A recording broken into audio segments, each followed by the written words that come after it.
Sobrang saya ko today guys kasi wala akong masyadong malalaking cystic acne. Mabuti na lang talaga.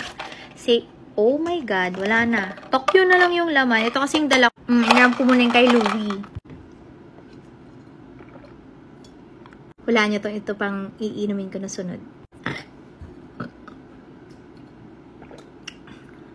Naiwan.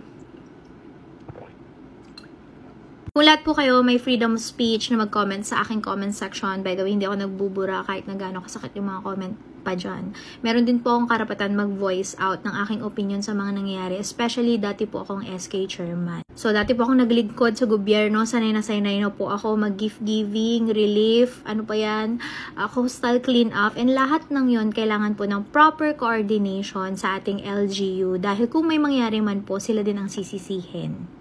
At sa nangyaring to, sa persona non grata, hindi lang po sa Coron, but buong Palawan. Wala akong masabi kundi congratulations sa lahat ng mga taga-Palawan.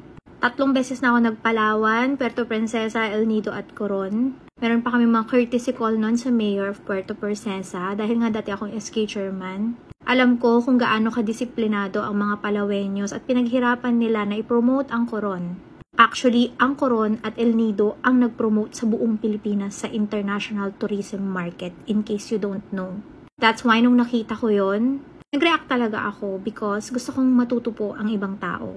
Ang pagtulong po ay ginagamit po yan para sa mga nangangailangan, hindi para iangat ang sarili mo o pabanguhin ang pangalan mo. Kaya nga siya tinawag na tulong. And I hope matutunan nyo po na kahit sa small unit of legislation, kagaya ng barangay, bawal kang magtaas ng boses, bawal kang manggulo. How much more sa office of the mayor? Mahirap maging mahirap dito sa atin. Naintindihan ko yung mga kababayan na pumila doon. Dahil nga kapag mahirap ka, lahat talaga, kahit isang sardinas, nagmamatter yan. Kung sana nagawa siya ng maayos, sana hindi napaasa yung libu-libong tao doon. At sa lahat pa ng gagawa po ng mga ganitong content, i-make sure po ninyo properly coordinated ito.